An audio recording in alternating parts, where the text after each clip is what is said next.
اس کا موضوع ہے عرش کا سایہ پانے والے خوش نصیب لوگ۔ ہم تمام کا یہ عقیدہ ہے کہ آخرت آئے گی، مرنا ہے، آخر ایک دن موت ہے۔ کل نفس ذائقۃ الموت، ہر نفس کو موت کا مزہ چکھنا ہے۔ زندگی ختم ہونے والی ہے، سانسوں کا کوئی بھروسہ نہیں۔ اللہ جب چاہے دل کی دھڑکنیں بند کر دیں، انسان قبر کے حوالے ہو جائے۔ ایمان کے 6 ارکان ہیں، ان میں سے ایک رکن ہے بندہ آخرت کے دن پر ایمان رکھے، قیامت کے دن پر ایمان رکھے۔ اور جو قیامت کے دن پر ایمان نہیں رکھتا، ایسا شخص مجرم ہے، کافر ہے۔ کیونکہ ایمان کے ارکان میں سے ایک رکن ہے کہ بندہ آخرت کے دن پر ایمان رکھے۔ تو قیامت آئے گی، اور قیامت کوئی معمولی دن نہیں ہے۔ قیامت ایک بہت دردناک دن ہے، ایک بھیانک دن ہے۔ اللہ تعالیٰ اپنے بندوں کو قیامت سے ڈراتا ہے اور کہتا ہے کہ یاد رکھو قیامت کا زلزلہ ایک خطرناک چیز ہے۔ یوم ترونہا تذہل کل مرضیۃ عما ارضعت، جس دن تم قیامت کے دن کو دیکھ لو گے تو تمہیں پتا چلے گا کہ دودھ پلانے والی ماں اپنے دودھ پیتے بچے کو بھول جائے گی۔ وَتَرَى النَّاسَ سُكَارَىٰ، لوگوں کو تم دیکھو گے کہ وہ مدہوش نظر آئیں گے۔ وَمَا هُمْ بِسُكَارَىٰ، مگر وہ مدہوش نہیں ہوں گے۔ وَلَكِنْ عَذَابَ اللَّهِ شَدِيدٌ، وہ تمہارے رب کا عذاب ہوگا جس سے لوگ ڈر رہے ہوں گے۔ قیامت ایک بڑی خطرناک چیز ہے۔ یہ وہ دن ہے جس دن انبیاء کانپیں گے اللہ کے خوف سے۔ یہ وہ دن ہے جس دن صحابہ اللہ کے ڈر سے رو رہے ہوں گے۔ بڑا دردناک دن ہوگا قیامت، تمہارا رب بڑے غصے والا ہوگا۔ اس دن لوگ نفسا نفسی کے عالم میں ہوں گے۔ یوم یفر المرء من اخی، اس دن آدمی اپنے بھائی کو دیکھ کر بھاگے گا۔ وامہ وابی، لوگ اپنے ماں باپ کو دیکھ کر بھاگیں گے۔ ایک دوست دوسرے دوست کو دیکھ کر بھاگے گا۔ کیوں؟ قیامت کا منظر بڑا پرخطر ہے، قیامت کا دن بڑا خطرناک ہے۔ اور اس قیامت کے دن کے آنے سے پہلے ہم کو اپنی اصلاح کرنے کی ضرورت ہے۔ جہاں قیامت کے دن لوگ ننگے پاؤں ننگے بدن اٹھائے جائیں گے، جسموں پر لباس نہیں ہوگا، پیروں میں چپل نہیں ہوگی، لوگ ننگے بدن ننگے پاؤں میدان حشر میں اٹھائے جائیں گے۔ سورج 1 میل کے فاصلے پر ہوگا۔ آج سورج اتنی دور ہے، اس کی گرمی ہم برداشت نہیں کر سکتے۔ کل قیامت کے دن جسموں پر لباس نہیں ہوگا، پیروں میں چپل نہیں ہوگی، سورج 1 میل کے فاصلے پر ہوگا۔ انبیاء اللہ کے خوف سے رو رہے ہوں گے، اللہ بہت غصے والا ہوگا۔ قیامت کے دن تمہارا پروردگار اتنا غصہ ہوگا کہ اس کی کوئی حد نہیں۔ اور جب رحمان غصے میں آئے، ان بطش ربک لشدید، تیرے رب کی پکڑ بڑی سخت ہے۔ دنیا کا کوئی پہلوان، کوئی بڑا آدمی غصے میں آ جائے تو لوگ ڈر جاتے ہیں۔ وہ بادشاہوں کا بادشاہ اگر غصے میں آئے تو اس کے خوف سے رونا یقینی ہے۔ قیامت کا منظر بہت خطرناک ہے، اور چند خوش نصیب ہوں گے روز قیامت کے دن جن کو اللہ تعالیٰ اپنے عرش کے سائے میں جگہ دے گا۔ جہاں سورج ہوگا، لوگ ننگے بدن ننگے پاؤں ہوں گے۔ اللہ جس کرسی پر مستوی ہوتا ہے، جسے الرحمن علی العرش استویٰ کہا جاتا ہے، وہ اللہ کا عرش میدان حشر میں لایا جائے گا۔ اور اللہ جس کرسی پر، جس عرش پر اللہ مستوی ہوتا ہے، اس کا سایہ زمین پر پڑے گا۔ اور اللہ کے عرش کا سایہ پانے کے لیے، قیامت کے دن دھوپ سے بچنے کے لیے، سورج کی سختی، حشر کی گرمی سے بچنے کے لیے لوگ اللہ کے عرش کے سائے میں آنے کی کوشش کریں گے۔ پیارے نبی صلی اللہ علیہ وسلم فرماتے ہیں، سبعۃ یظلھم اللہ یوم القیامۃ فی ظلہ یوم لا ظل الا ظلہ، قیامت کے دن اللہ کے عرش کے سائے میں 7 خوش نصیبوں کو جگہ ملے گی۔ 7 قسم کے لوگ ایسے ہوں گے جن کو کل قیامت کے دن اللہ اپنے عرش کے سائے میں جگہ دے گا۔ قیامت کا دن جہاں اللہ غصے والا ہوگا، لوگ نفسا نفسی کے عالم میں ہوں گے، پریشان ہوں گے، گناہوں کے مطابق پسینے میں ڈوبے ہوں گے، حشر کی سختی ہوگی، سورج کی گرمی ہوگی، جہنم کو میدان محشر میں لایا جائے گا، بڑا دردناک منظر ہوگا۔ ایسے وقت میں اللہ بعض خوش نصیبوں کو اپنے عرش کے سائے میں جگہ دے گا، اور جو اللہ کے رحمان کے عرش کے سائے میں آ جائے، یقیناً وہ بڑا کامیاب اور کامران انسان ہے۔ اللہ جس پر مستوی ہوتا ہے وہ عرش کا سایہ جب حشر کی زمین پر پڑے گا اس عرش کے سائے میں جانے کے لیے لوگ ترسیں گے، تڑپیں گے، اللہ سے دعائیں کریں گے. لیکن اللہ نے وعدہ کر دیا ہے دنیا کے اندر نیک اعمال کرو. 7 قسم کے لوگ ایسے ہوں گے جن کو اللہ کل قیامت کے دن اپنے عرش کے سائے میں جگہ دے گا. پہلا شخص جس کو کل قیامت کے دن اللہ اپنے عرش کا سایہ نصیب کرے گا، اللہ کے نبی نے فرمایا امام عادل، انصاف کرنے والا بادشاہ. انصاف کرنے والے بادشاہ کو اللہ قیامت کے دن عرش کا سایہ دے گا. اس حدیث کے ضمن میں محدثین بیان کرتے ہیں کہ ہر وہ شخص جو کسی عہدے پر ہو، ذمہ داری پر ہو اور وہ اپنے رعایا کے ساتھ انصاف کرتا ہے تو یہ ایسا انصاف کرنے والا انسان قیامت کے دن اللہ کے عرش کا سایہ پائے گا. ان اللہ یحب المقسطین، اللہ انصاف کرنے والوں سے محبت کرتا ہے. اگر قیامت کے دن اللہ کے عرش کا سایہ چاہیے تو دنیا میں انصاف کرنا ہوگا، ہر معاملے میں، ہر چیز میں. اگر آپ باپ ہیں تو بیٹوں کے درمیان انصاف کرنا ہوگا. اگر آپ جماعت کے ذمہ دار ہیں ساری مساجد کے ساتھ انصاف کرنا ہوگا. اگر آپ کسی ملک کے لیڈر ہیں تو سارے اپنے رعایا کے ساتھ انصاف کرنا ہوگا. آپ جس کسی منصب اور عہدے پر ہے آپ کو اپنے ماتحت رہنے والوں کے ساتھ ہر معاملے میں انصاف کرنا ہوگا. اللہ ناانصافی کرنے والوں سے محبت نہیں کرتا. اور قیامت کے دن عرش کا سایہ پائیں گے. بیٹے کی محبت میں غلط فیصلے نہ کیے جائیں، باپ کی محبت میں غلط فیصلے نہ کیے جائیں، اپنوں کی محبت میں غلط فیصلے نہ کیے جائیں. فیصلوں کا دور ہے، انصاف سے فیصلے ہونے چاہیے. وقت مختصر ہے، بات بہت زیادہ ہے. بنو مخزومیہ ایک مشہور و معروف اور عزت دار قبیلہ ہے. بنو مخزومیہ میں ایک عورت تھی جس کا نام تھا فاطمہ مخزومیہ. اس نے چوری کر لی. مکہ کی ایک معزز قبیلے کی خاتون تھی، چوری کر لی. اور اسلام میں چوری کی سزا ہے ہاتھ کاٹ دیے جائے. فیصلہ ہوا کہ فاطمہ مخزومیہ کے ہاتھ کاٹ دیے جائے. لیکن لوگوں نے کہا کہ یہ عزت دار قبیلے کی خاتون ہے، اگر اس کے ہاتھ کاٹ دیے جائے تو قبیلے کا نام بدنام ہو جائے گا. لہذا انہوں نے اسامہ بن زید رضی اللہ تعالیٰ عنہ کو بلایا اور کہا اسامہ تم نبی کے چہیتے صحابی ہو، تم جاؤ نبی سے سفارش کرو، یہ کہو کہ فاطمہ کے ہاتھ نہ کاٹے جائے، یہ عزت دار قبیلے کی خاتون ہے. قرآن کہتا ہے چوری کرنے والے کے ہاتھ کاٹ دیا جائے. اب انصاف کا تقاضا یہ ہے کہ فاطمہ مخزومیہ کا ہاتھ کاٹا جائے. لیکن اسامہ بن زید سفارش لے کر اللہ کے نبی صلی اللہ علیہ وسلم کے پاس آئے کہ اللہ کے رسول فاطمہ مخزومیہ نے چوری کر لی، عزت دار قبیلے کی خاتون ہے، آپ اس کو معاف کر دیجئے. اللہ کے نبی جو اسامہ سے محبت کرتے تھے، عمر میں چھوٹے تھے، اللہ کے رسول کا چہرہ غصے سے لال ہوا. آپ نے اسامہ کو ڈراتے ہوئے کہا اے اسامہ کیا تو اللہ کے حدود میں مجھ سے سفارش کرنے کے لیے آیا ہے؟ ارے محمد کے انصاف کا تقاضا تو یہ ہے، فاطمہ مخزومیہ نے چوری کی ہے، اگر میری بیٹی فاطمہ بنت محمد بھی چوری کرتی تو محمد اس کے بھی ہاتھ کاٹنے کا حکم دیتا. یہی انصاف کا تقاضا ہے، ہاتھ کاٹے جائے. اللہ کے رسول نے انصاف کیا اور زندگی کے ہر معاملے میں مجھ کو آپ کو فیصل بننا ہے، انصاف کرنا ہے، ورنہ کل قیامت کے دن عرش کے سائے سے محروم ہو جائیں گے. انصاف کریے ہر معاملے میں. اپنی اولاد کے درمیان ایک بچے کو آپ 50 روپے دیتے ہیں اور دوسرے بچے کو 30 روپے دیتے ہیں، یہ ناانصافی ہے. آپ اپنی بچی کو 20 روپے دیتے ہیں، چھوٹے بچے کو 10 روپے دیتے ہیں، ناانصافی ہے، حرام ہے. بچوں میں جب تحفے یا کوئی چیز تقسیم کی جائے برابر تقسیم کی جائے. انصاف اولاد کے درمیان ہونا چاہیے، ہر چیز میں انصاف، ہر معاملے میں انصاف ہو. اللہ انصاف کرنے والوں سے محبت کرتا ہے اور انصاف کرنے والے رحمان کے عرش کا سایہ پائیں گے، اور یہ بہت خوش نصیبی کی بات ہے. دوسرے وہ لوگ جن کو کل قیامت کے دن اللہ رب العالمین اپنی عرش کا سایہ عطا کرے گا.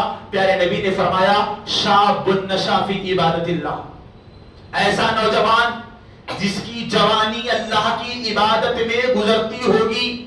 وہ نوجوان جو اپنی جوانی کو دیوانہ نہیں بناتا، اپنی جوانی کو برباد نہیں کرتا، اپنی جوانی کا صحیح استعمال کرتا ہے اور اپنی جوانی کو اللہ کی عبادت میں لگاتا ہے، ایسا نوجوان کل قیامت کے دن اللہ کے عرش کا سایہ پائے گا. جوانی کی عمر کی عبادت اللہ کو بہت محبوب ہے. اللہ نے جسم میں جان دی، طاقت دی، صحت ہے.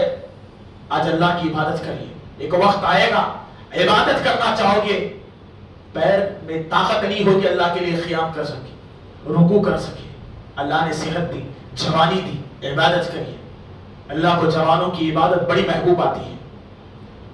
آج معاشرے پر دائرانہ نگاہ ڈالنے کے بعد، جوانوں کی حالت دیکھنے کے بعد حقیقت میں دل خون کے آنسو ہوتا ہے کہ آج ہمارا نوجوان کیا سے کیا ہوتا جا رہا ہے. کوئی گٹکا بیڑی کھانے کا عادی بن چکا ہے، کوئی شراب کی لت میں دھت ہے، کوئی عاشقی کے فتنے میں مبتلا ہے، کوئی قرضوں میں مبتلا ہے، کوئی سود میں مبتلا ہے. نہ جانے اپنی جوانی کو کہاں کہاں برباد کر چکا ہے. اللہ کی طرف لوٹ کر آئے نوجوان. تیری زندگی کا، تیری ہر مصیبت کا حل اللہ کی کتاب میں ہے، رسول کی حدیث میں ہے، مساجد میں ہے، نماز میں ہے، اللہ سے دل لگانے میں ہے. جب جوانی کی عبادت بندہ کرتا ہے، اللہ تعالیٰ اس جوان کی عبادت کی وجہ سے اس کے مسائل کو حل کر دیتا ہے، اس کی مشکلات کو دور کر دیتا ہے. اللہ غفور و رحیم ہے، اس کی رحمت بڑی وسیع ہے. لوٹ کر اللہ کے دربار میں ایک بار آنسو بہا کے دیکھ. 2 قطرے آنسو، ایک سجدہ، کتنا آسان ہے یا رب تجھ کو منانا. اپنی جوانی کو برباد نہ کرو. کل قیامت کے دن بندہ آئے گا حشر میں، اللہ پہلا سوال کرے گا.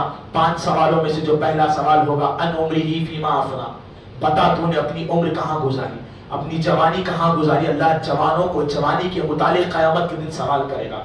اور جو نوجوان اللہ کی عبادت میں زندگی گزارتا ہوگا، وہ کل قیامت کے دن اللہ کے عرش کا سایہ پائے گا. جوانی کو برباد نہ کریں. جوانی اللہ کی بہت بڑی نعمت ہے، آپ اس کا بھرپور فائدہ اٹھائیے. دنیا میں بھی عزت اور آخرت میں بھی عزت ہوگی.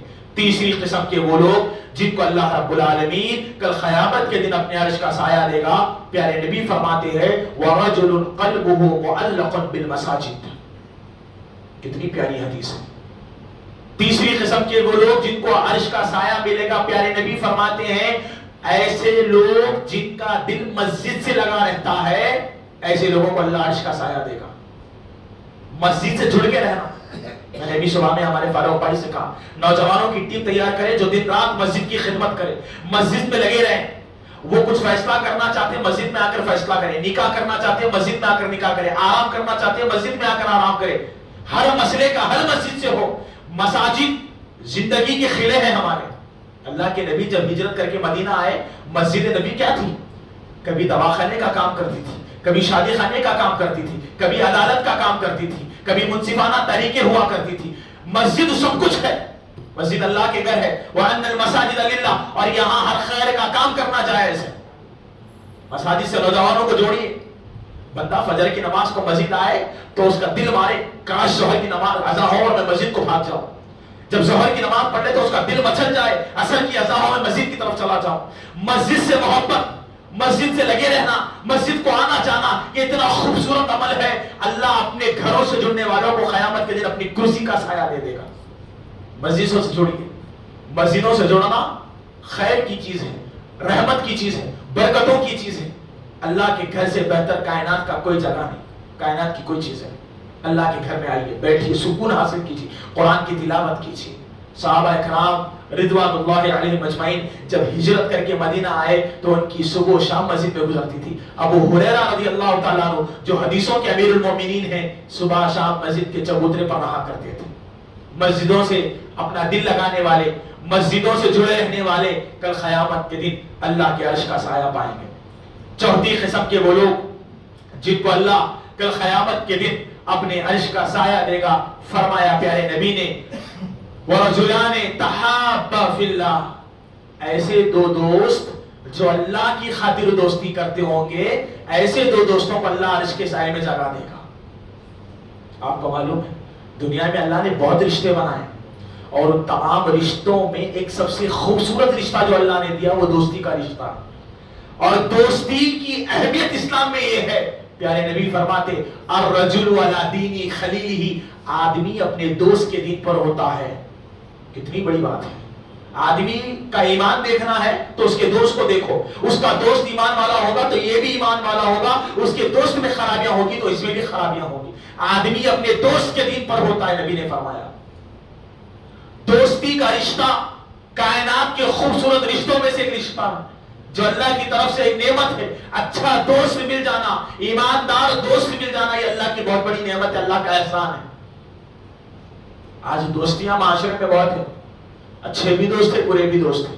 بروں کی صحبت سے اپنے آپ کو بچانا ہے، اچھے لوگوں کی صحبت میں بیٹھنا ہے، اچھے لوگوں کو اپنا دوست بنانا ہے. ورنہ دوستیاں انسان کو دنیا اور آخرت میں برباد بھی کر دیتی ہیں. دوستیاں بربادی کی راہ پر بھی لے جاتی ہیں. نہ جانے کتنے ایسے دوست ہیں جنہوں نے دوستوں کی محبت میں اللہ کو ناراض کر دیا، اور دنیا کے کچھ خوش نصیب دوست بھی ہیں جنہوں نے اللہ کی خاطر دوستی کی، اللہ کی خاطر دشمنی کی. جب بھی دوستی کریں گے اللہ کی خاطر دوستی کریں گے، جب بھی دشمنی کریں گے اللہ کی خاطر کریں گے. آپ کسی سے دوستی کرنا چاہتے ہیں، کسی سے دوست کی بنا پر محبت کرتے ہیں، آپ کہیے میں اللہ کی خاطر تجھ سے محبت کرتا ہوں. اللہ کے نبی نے معاذ بن جبل سے کہا یا معاذ انی احبک اللہ، اے معاذ میں اللہ کی خاطر تجھ سے محبت کرتا ہوں. جب بھی آپ دوستی کریں گے اللہ کی خاطر حسن نیت کے ساتھ. مگر آج کی دوستیاں پیسوں کی خاطر، مفاد کی خاطر، اپنے مقصد کو پورا کرنے کی خاطر، یا دوستوں کو برباد کرنے کی خاطر. دوستی کے رشتے کو برباد نہ کریں، یہ اللہ کا ایک احسان، ایک فضل ہے، اس کی قدر کریں. اچھے دوست بنائیں، اچھے لوگوں کی صحبت میں بیٹھیں. کل قیامت کے دن اللہ تعالیٰ دو محبت کرنے والے دوستوں کو نور کے ممبروں پر بٹھائے گا. لہم منابر من نور، نور کے ممبروں پر اللہ بٹھائے گا، جن کو دیکھ کر انبیاء اور شہداء رش کریں گے اللہ کاش یہ مقام ہم کو مل جاتا. وہ کون ہوں گے؟ دو لوگ جو اللہ کی خاطر دنیا میں محبت کرتے ہوں گے. آپ جس سے بھی محبت کریں گے، جس کو بھی اپنا دوست بنائیں گے، اللہ کی خاطر بنائیں گے، اس کو صحیح راہ دکھائیں گے. اگر آپ کا کوئی دوست برا کام کر رہا ہے، دوستی کا یہ تقاضا ہے کہ آپ اس کو اچھائی بتائیں، برائی سے روکیں. ایسے دوست اختیار کریں، اچھی دوستی کرنے والے، اللہ کی خاطر محبت کرنے والے کل قیامت کے دن اللہ کے عرش کا سایہ پائیں گے. پانچویں قسم کے وہ لوگ جن کو اللہ کل قیامت کے دن اپنے عرش کا سایہ دے گا. اللہ کے نبی فرماتے وَرَجُلٌ دَعَتْهُ امْرَأَةٌ ذَاتُ مَنْصَبٍ وَجَمَالٍ إِلَى نَفْسِهَا قَالَ إِنِّي أَخَافُ اللَّهَ رَبَّ الْعَالَمِينَ. سبحان اللہ. قیامت کے دن عرش کا سایہ اس کو بھی ملے گا. اللہ کے نبی فرماتے ایک نوجوان ہے، دعته امرأة، اس کو ایک لڑکی، ایک عورت اپنی طرف بلاتی ہے، اپنی طرف مائل کرتی ہے، زنا کے لیے، فحاشی کے لیے، بے حیائی کے لیے اپنی طرف بلاتی ہے. اور یہ نوجوان کہتا ہے انی اخاف اللہ رب العالمین، میں تو اللہ سے ڈرنے والا ہوں، تیرے ساتھ زنا نہیں کر سکتا، تیرے ساتھ دوستی نہیں کر سکتا، تیرے ساتھ محبت نہیں کر سکتا. یہ ناجائز اور حرام محبت ہے. جب کوئی نوجوان لڑکی کسی نوجوان لڑکے کو برائی کی طرف بلائے تو نوجوان لڑکا کہے میں اللہ سے ڈرتا ہوں، میں اللہ سے ڈرتا ہوں، یہ بولنے والا کل قیامت کے دن اللہ کے عرش کا سایہ پائے گا. مگر جو عشق کے فتنے میں مبتلا ہو گیا، آخرت اس کی تباہ ہو گئی ہے. سوشل میڈیا کا دور، بے حیائی کا دور. ضرورت ہے ہم اپنے نوجوان بچوں کی اصلاح کریں، اپنے نوجوان بچوں کی اصلاح کریں، ان کو برائی سے روکیں، بے حیائی سے روکیں. باپ کی یہ ذمہ داری ہے کہ بیٹی پر نظر رکھیں، ماں کی یہ ذمہ داری ہے کہ بیٹے کی تربیت کریں. آج ماں باپ صحیح تربیت نہیں کرتے، اپنی اولاد کو دین کی تعلیم نہیں دیتے، ان کی اسلامی تربیت نہیں کرتے، ان کو سمجھاتے نہیں، ان کو سکھاتے نہیں ہیں. نتیجہ کیا ہے؟ مسلم گھروں میں پلنے اور بڑی ہونے والی نوجوان بچیاں غیر بچوں کے ساتھ بھاگ رہی ہیں. ماں باپ نے تعلیم نہیں دی، تربیت نہیں کی. عشق اور عاشقی کا فتنہ معاشرے میں بڑھتا جا رہا. زناکاری، بے حیائی. یقیناً تمہارا پروردگار با حیا ہے اور اللہ کبھی بے حیائی کو پسند نہیں کرتا. اپنے نوجوانوں کو بچائیے اس فتنے سے. سوشل میڈیا کا ایسا حملہ باطل نے ہمارے گھروں میں کر دیا، ہر گھر بے حیا بن کے رہ گیا. بے حیائی یہ نہیں کہ تم غیر محرم سے بات کرو، بے حیائی یہ نہیں کہ تم گھر میں بیٹھ کر خاموشی اختیار کرو. اگر کوئی بیٹی کسی غیر محرم سے گھر پہ فون پہ چیٹنگ کر رہی ہے اور باپ دیکھ کر بھی انجان مار دیتا ہے تو یہ باپ بھی بے حیا ہے. وہ بیٹی تو بے حیا ہوگی، باپ بھی بے حیا ہے. گھر میں سب مل کر ٹی وی دیکھ رہے ہیں، فلم چل رہا ہے، گندا سین ہے، بے حیائی تصویریں آ رہی ہے، سب مل کر دیکھ رہے ہیں اولاد کو والدین نہیں روکتے, اولاد کے ساتھ ساتھ والدین بھی بے حیا ہے, اور بے حیائی کا ماحول ہر طرف عام. باہر آپ بازار میں نکلیں گے, کسی کو دیکھ لیا اپنے انجان لڑکی کو جو بے حیا کپڑے پہنی ہے, آپ کا یہ کام تھا. اسلام نے مسلمانوں کو یہ تعلیم دی کہ تم اپنی نگاہوں کو نیچی کرو. وہ بے حیا ہے, آپ بے حیا مت بنیے, آپ با حیا ہے, آپ کا تعلق اسلام سے. ایمان والا باغیرت ہوتا ہے, با حیا ہوتا ہے, بے شرم بے حیا نہیں. عبداللہ ابن مسعود رضی اللہ تعالیٰ عنہ فرماتے, اللہ کے نبی صلی اللہ علیہ وسلم نے فرمایا کہ اگر تمہارے پاس حیا نہیں ہے, اذا لم تستحی فاصنع ما شئت, جو چاہے کرو. اللہ کے نبی نے کہا جو چاہے کرو اگر تمہارے پاس حیا نہیں ہے, کیونکہ حیا والا انسان سوچ سمجھ کر کام کرتا ہے, بے حیاؤں کی طرح نہیں ہوتا. بے حیائی کا فتنہ چاروں طرف سے ہمیں گھیرا ہوا ہے. ہمیں ڈرنا ہے اللہ سے. انی اخاف اللہ رب العالمین, میں اللہ سے ڈرتا ہوں. یوسف علیہ السلام وقت کے خوبصورت نبی ہیں. سارے انسانوں میں دنیا کی آدھی خوبصورتی اللہ نے یوسف کو دے دیا علیہ السلام. دنیا کے سب سے خوبصورت انسان, جن کے بارے میں قرآن نے کہا جب یوسف گزرے تو عورتوں نے انگلیاں کاٹ لی یوسف کے چہرے کو دیکھ کر. عزیز مصر زلیخا یوسف کی خوبصورتی پر فدا ہو چکی تھی. زلیخا کے دل میں شیطانی خیال پیدا ہوا کہ یوسف کو زنا کی طرف بلایا جائے. 7 دروازوں کے اندر اپنے کمرے میں لے کر یوسف کو پہنچتی ہے اور کہتی ہے یوسف میں تم سے ایک رات سونے کا مطالبہ کرتی ہوں. کہا یوسف اگر تم میرے ساتھ رات نہیں گزارو گے, میرے پاس اتنا پاور ہے, اتنی طاقت ہے کہ تمہیں قید خانے میں ڈال دوں گی. خوبصورت نبی, خوبصورت زلیخا, بند کمرے میں زنا کا پورا موقع تھا. کہا یوسف علیہ السلام نے قال رب السجن احب الی مما یدعوننی, اے میرے پروردگار زلیخا مجھے جس طرح بلاتی ہے اس سے بہتر یہ ہے کہ میں قید خانے میں زندگی گزار لوں گا. ان اسبو الیہن, اگر یوسف علم رکھتے ہوئے زلیخا کی طرف چلا جائے گا ان اکون من الجاہلین, تو یہ یوسف نبی ہوتے ہوئے بھی جاہلوں میں سے ہو جائے گا. اللہ اکبر. اگر یوسف علم رکھتے ہوئے بھی زلیخا کی طرف مائل ہو گیا, اگر تجھ سے نہیں ڈرا تو جاہلوں میں سے ہو جائے گا. بے حیائی جہالت کی انتہا ہے. نوجوانوں کو بچانے کی ضرورت ہے. آج اس معاشرے میں بہت ضرورت ہے. بچہ عشق کر رہا ہے, وہی عشق شادی میں تبدیل ہوتی ہے, اور اس کے بعد وہی فسانے, وہی جھگڑے, وہی اختلافات. حرام طریقوں سے اپنی خواہش کو پورا کرو گے, اس میں کبھی برکت نہیں آ سکتی, کبھی محبت نہیں آ سکتی, کبھی اللہ کی رحمت نازل نہیں ہو سکتی. اللہ کے نبی نے کہا ان نکاح من سنتی, نکاح میری سنت ہے. سنت طریقہ ہے, حلال راستہ ہے, اختیار کیجئے. اپنی خواہشوں کو حلال طریقے سے پورا کیجئے, حرام راستوں کو اختیار مت کیجئے. لوگ نماز میں دین دیکھتے ہیں, زکوٰۃ میں دین دیکھتے ہیں, حج میں دین دیکھتے ہیں, مگر جب بات نکاح کی آئے تو ان کو دین نظر نہیں آتا, خواہشات نظر آتی ہیں. خواہشات نے انسان کو بربادی کے راستے پر لا کر کھڑا کر دیا. خواہشات کو ماریے, اللہ اور اس کے رسول کی اتباع کیجیے, اللہ اور اس کے رسول کی پرواہ کیجیے. وہ نوجوان جو اللہ سے ڈرے گا, اپنے دل میں اللہ کا خوف پیدا کرے گا, اور کسی لڑکی کے بلانے پر نہیں جائے گا, لڑکی کی دعوت پر لبیک نہیں کہے گا, بے حیائی کے راستوں کو چھوڑ دے گا اللہ سے ڈرتے ہوئے, ایسا نوجوان کل قیامت کے دن اللہ کے عرش کا سایہ پائے گا. چھٹی قسم کے وہ لوگ جو کل قیامت کے دن اللہ کے عرش کا سایہ پائیں گے.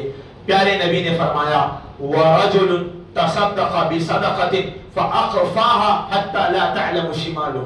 اللہ کے نبی فرماتے ہیں ایسا آدمی اللہ کے عرش کا سایہ پائے گا کہ وہ سیدھے ہاتھ سے صدقہ کرتا ہے, کوئی چیز دیتا ہے, خرچ کرتا ہے, چاہے مساجد کو دے, غریبوں کو دے, یتیموں کو دے, مسکینوں کو دے, مدرسوں کو دے, چاہے وہ اپنا پیسہ کسی کو بھی دے مدد کی خاطر.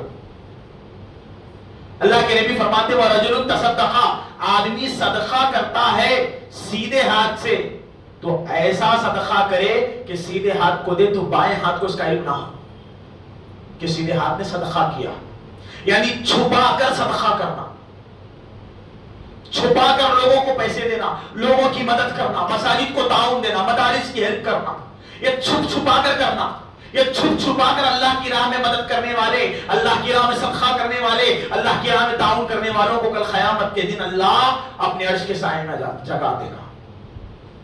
آج اس حدیث کے بالکل برعکس نظر آتا ہے معاشرہ، لوگ غریبوں کی مدد تو کرتے ہیں مگر سیلفی کے ساتھ، لوگ یتیموں کو کھانا کھلاتے تو ہیں مگر جتا کر، احسان جتا کر، لوگ مساجد کو پیسہ دیتے تو ہے لیکن بتلا کر لوگوں کو۔ ریاکاری شرک اصغر ہے۔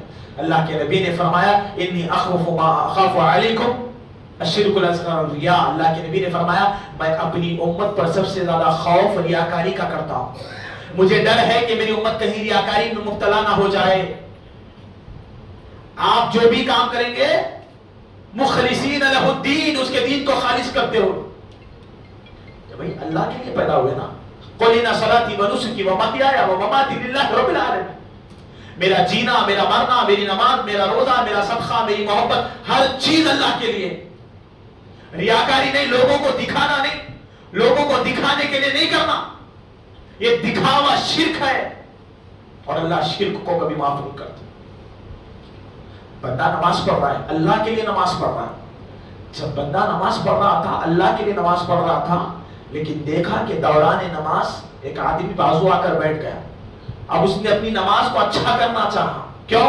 کیونکہ بازو والا دیکھ رہا ہے، اس کے دل میں یہ شائبہ پیدا ہوا کہ میں اپنی نماز کو اچھی بناؤں گا، اپنی رکعت کو لمبی کروں گا تاکہ آگے والا مجھ کو دیکھ کر کے واہ کیا نماز پڑھ رہا تھا، لوگوں کو دکھانے کے لیے نہیں۔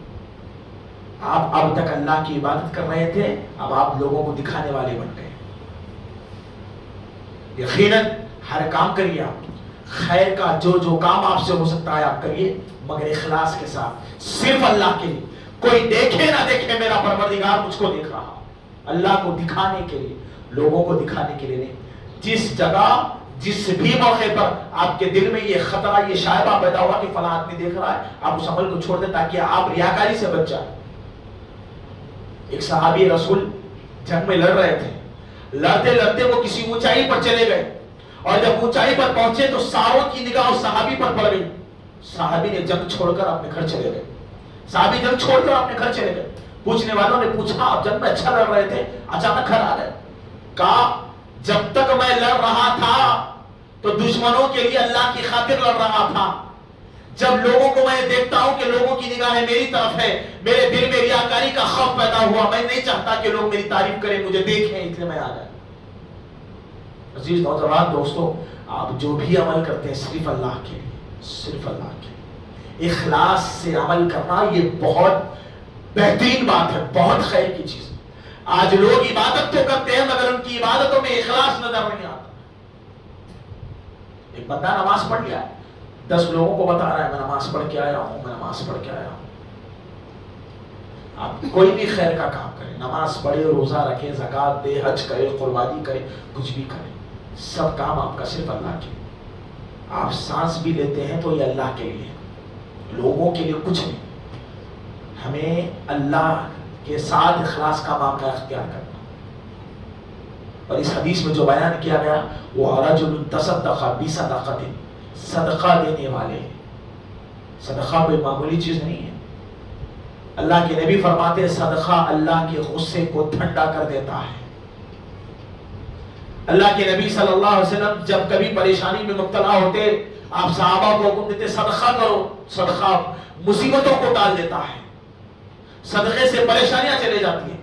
غریبوں کی مدد کیجیے، علماء کی مدد کیجیے، غریب علماء کی مدد کیجیے، مسافروں کی مدد کیجیے، یتیموں کی مدد کیجیے، مسکینوں کی مدد کیجیے، مگر چھپا کر، لوگوں کو دکھا کر نہیں۔ آپ کس کے لیے دے رہے ہیں؟ اللہ کو خوش کرنے کے لیے دے رہے ہیں۔ اللہ تمہیں اجر دینے والا ہے۔ جس دن تم نے لوگوں کو دکھانا شروع کر دیا، اللہ تمہارے اجر کو ضائع اور برباد کر دے گا۔ تو چھپ چھپا کر صدقہ کرنے والے کل قیامت کے دن رحمان کے عرش کا سایہ پائیں۔ ساتویں اور آخری قسم کے وہ لوگ جن کو اللہ کل قیامت کے دن اپنے عرش آدم کا سایہ دے گا. پیارے نبی صلی اللہ علیہ وسلم فرماتے ہیں وَرَجُلٌ ذَكَرَ اللَّهَ خَالِيًا فَفَاضَتْ عَيْنَاهُ. پیارے نبی فرماتے ہیں کہ ایسا نوجوان یا ایسا آدمی جو جب تنہائی میں آتا ہے تو اپنے گناہوں کو یاد کرتا ہے اور گناہوں کو یاد کر کے اس کی آنکھوں سے آنسو نکل جاتے ہیں. فَفَاضَتْ عَيْنَاهُ. ایک نوجوان گھر میں آتا ہے, کمرے میں بند ہوتا ہے یا وہ کوئی خالی جگہ میں آتا ہے, اپنے گناہوں کو یاد کر کے اللہ کے ڈر سے روتا ہے, جس کی آنکھ سے آنسو نکل جائے, ایسے لوگوں کو اللہ کل قیامت کے دن عرش کے سائے میں جگہ دے گا. کبھی ہم نے آنسو بہائے اپنے گناہوں کو یاد کر کے؟ دن اور رات کتنی نافرمانیاں ہم کرتے ہیں, رسول کی مخالفت کرتے ہیں, اللہ کی مخالفت کرتے ہیں, شریعت سے بغاوت کرتے ہیں, جھوٹ بولتے ہیں, نہ جانے کتنی برائیاں ہمارے اندر ہیں. جتنی بار ہم سانس نہیں لیتے اتنی بار ہم اللہ کی نافرمانی کرتے ہیں. کبھی روئے اپنے آنسوں, کبھی نکالا آنسوں کو, کبھی ماضی کے گناہوں کو یاد کر کے روئے. آدم علیہ السلام ساری انسانیت کے باپ ہیں. ایک غلطی ہو گئی, معمولی غلطی ہو گئی, اللہ ناراض ہو گیا. ایک معمولی غلطی ہونے کے بعد اللہ آدم سے ناراض ہو گیا. آدم کون ہے؟ نبی ہے. ایک معمولی غلطی کی وجہ سے اللہ آدم سے ناراض ہو گیا, جنت سے نکال دیا. محمود الوارق رحمہ اللہ شاعر ہے, فرماتے ہیں کہ بندہ گناہ پر گناہ کرتا ہے اور جنت میں جانے کی امید کرتا ہے. بندہ گناہ پر گناہ کرتا ہے اور جنت میں جانے کی امید کرتا ہے. کیا وہ بھول گیا کہ آدم جنت سے نکال دیے گئے غلطی کی وجہ سے؟ جب بھی بندہ گناہ کرتا ہے اللہ ناراض ہوتا ہے, یقیناً ناراض ہوتا ہے. اللہ نے نماز فرض کی, بندہ نماز چھوڑتا ہے جان بوجھ کر, اللہ ناراض ہوتا ہے. اللہ ناراض ہوتا ہے. اللہ نے کہا جھوٹ مت بول, بندہ جھوٹ بولتا ہے, اللہ کو تکلیف ہوتی ہے, اللہ کی نافرمانی کر رہا ہے بندہ. جب بندے گناہ کا کام کرتے ہیں اللہ کو تکلیف ہوتی ہے, اللہ ناراض ہوتا ہے. اور اللہ قرآن میں کہتا ہے ان الذین یؤذون اللہ ورسولہ لعنہم اللہ فی الدنیا والآخرہ. جو لوگ اللہ اور اس کے رسول کو تکلیف دیتے ہیں دنیا اور آخرت میں ان کے لیے دردناک عذاب ہے. اپنے گناہوں کو یاد کر کے روئیے. کائنات میں مخلوق میں پیارے نبی محمد رسول اللہ صلی اللہ علیہ وسلم سے بہتر کوئی نہیں, جس کے اگلے پچھلے تمام گناہ معاف کر دیے گئے. وہ نبی رحمت کا عالم یہ ہے کہ آپ اللہ سے توبہ کرتے ہوئے روتے ہیں, روتے اللہ کے نبی. آخرت کو یاد کر کے, اپنی موت کو یاد کر کے, اپنے گناہوں کو یاد کر کے آنسو بہائیے.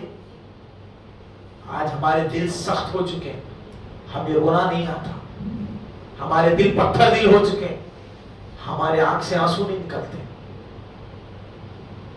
روئیے. اللہ کے سامنے رونا اللہ کی عبادت ہے. رونا انبیاء کی صفت ہے, رونا انبیاء کی صفت ہے. اللہ کے نبی صلی اللہ علیہ وسلم رات کا وقت عائشہ صدیقہ رضی اللہ تعالیٰ عنہ فرماتی ہے, اللہ کے نبی صلی اللہ علیہ وسلم کو میں دیکھتی ہوں رات کے آخری پہر میں اللہ کے نبی اٹھتے ہیں, وضو کرتے ہیں, 2 رکعت نماز پڑھتے ہیں, اس کے بعد اللہ کے نبی زار و خطار رو رہے ہیں اور کیا مانگ رہے ہیں؟ اللہم اغفر لی خطایا محمد, اے اللہ محمد کی گناہوں کو معاف کر دینا, محمد کی خطاؤں کو معاف کر دینا. اللہ کے نبی رو رہے ہیں رات بھر.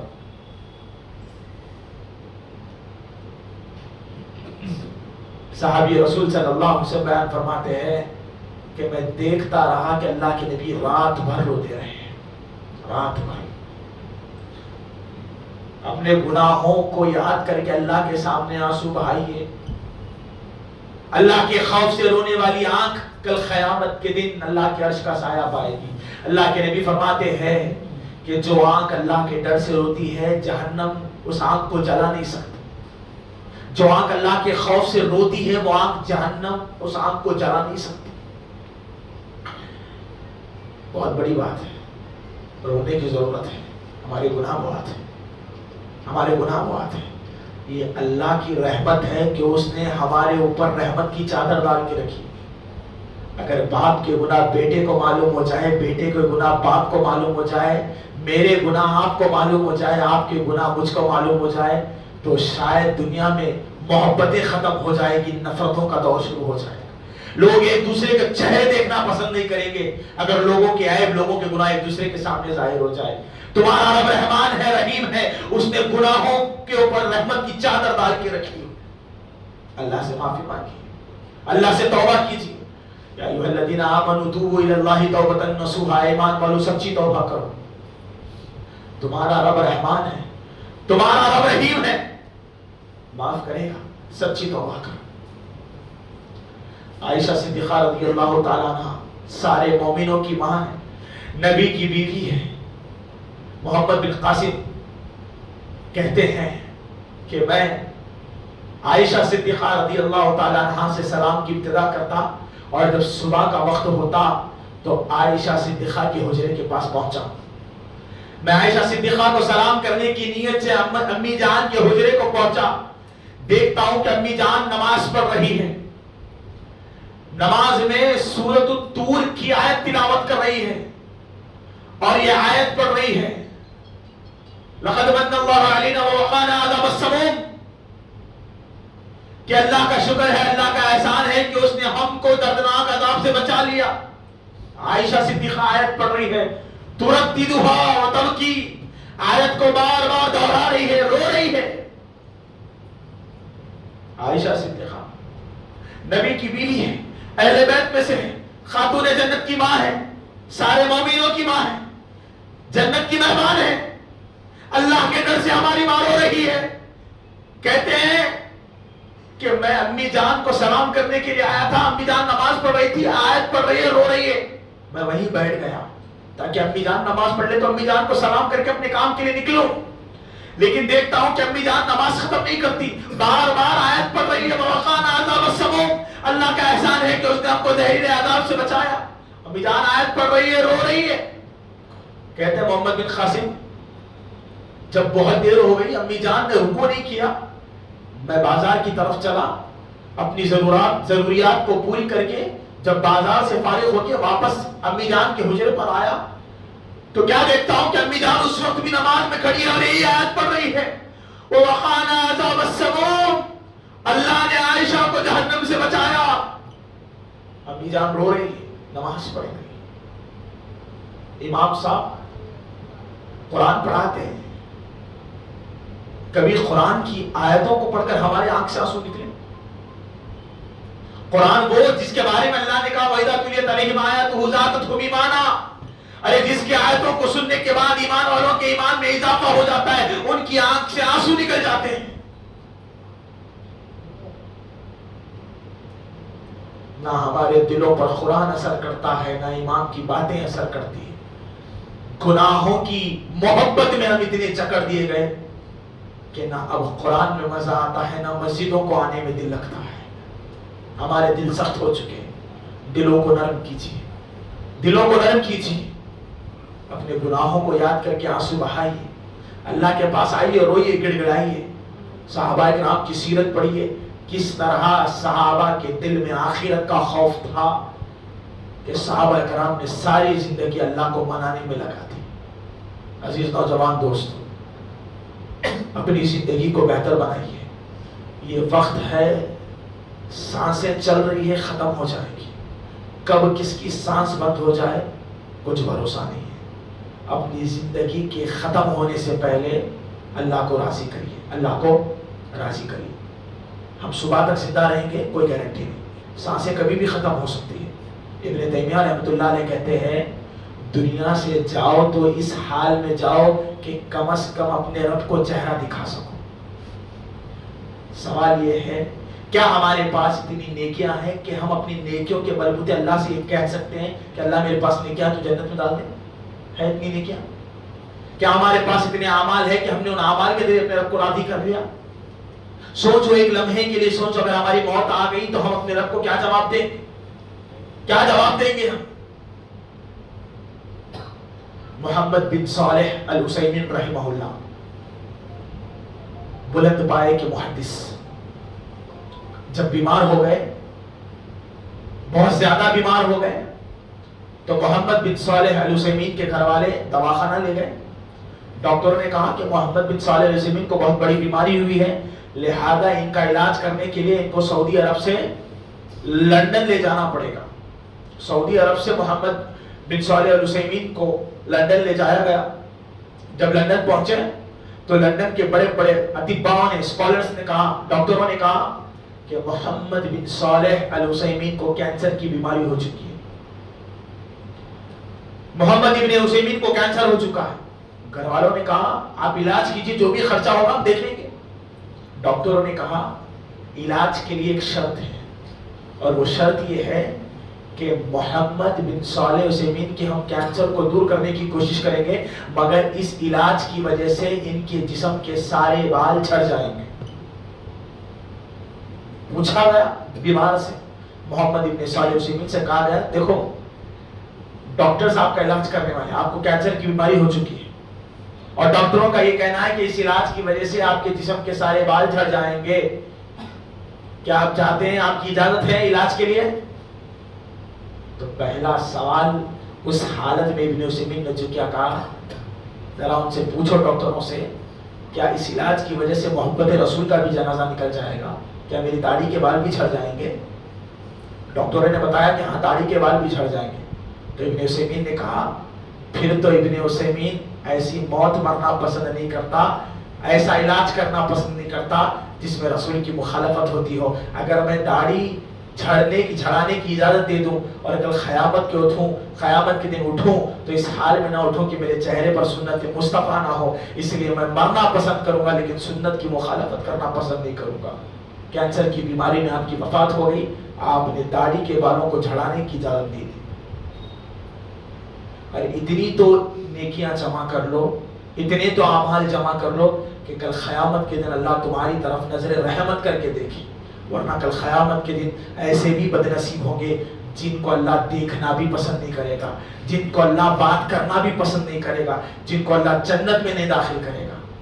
اللہ کے نیک بندے بنو، محبوب بندے بنو، اس کے اچھے نبی کی اچھی تعلیمات پر عمل کرو، اپنی زندگی اور آخرت کو سنوارو. یہی درس کا پیغام ہے کہ ایسے اعمال کر کے دنیا سے جاؤ کہ ان اعمال کے بدلے اللہ تعالی ہماری مغفرت کرے اور اپنے عرش کے سائے میں جگہ عطا کر دے. رب العالمین سے دعا ہے کہ اللہ تعالی ہم تمام کو زندگی بھر نبی صلی اللہ علیہ وسلم سے سچی محبت کرنے اور نبی کی اطاعت کرنے اور نبی کی نافرمانیوں سے بچنے کی ہم تمام کو اللہ توفیق نصیب فرمائے. اللہ تعالی ہر معاملے میں انصاف کرنے کی توفیق عطا فرمائے. اللہ اپنی جوانی کو تیری عبادت میں لگانے، تیری عبادت کرنے کی توفیق عطا فرمائے. اللہ بدعات سے، خرافات سے، برے خیالات سے، فحاشی سے، بے حیائی سے اور ریاضت سے ہماری نوجوان نسل کی حفاظت فرما. اے اللہ مساجد سے دل لگانے کی توفیق عطا فرما. اے اللہ بے حیائی کے فتنوں سے ہم تمام کی حفاظت فرما. اے اللہ چھپ چھپا کر اعمال صالحہ کو انجام دینے کی توفیق عطا فرما. اے اللہ مساجد کو آباد کرنے، یتیموں کا، غریبوں کا، مسکینوں کا خیال کرنے کی توفیق عطا فرما. اے اللہ تیرے ڈر سے اپنے گناہوں کو یاد کر کے آنسو بہانے کی توفیق عطا فرما. اے اللہ جب تک زندہ رہے پیارے نبی کے، پیارے صحابہ کے پیارے منہج پر زندہ رکھنا. جب ہمارا خاتمہ ہو تو ہماری زبانوں پر پاک کلمہ طیبہ نازل فرما. آمین. وآخر دعوانا الحمدللہ رب العالمین. سبحان ربک رب العزة عما یصفون وسلام علی المرسلین والحمدللہ رب العالمین. السلام علیکم ورحمۃ اللہ وبرکاتہ.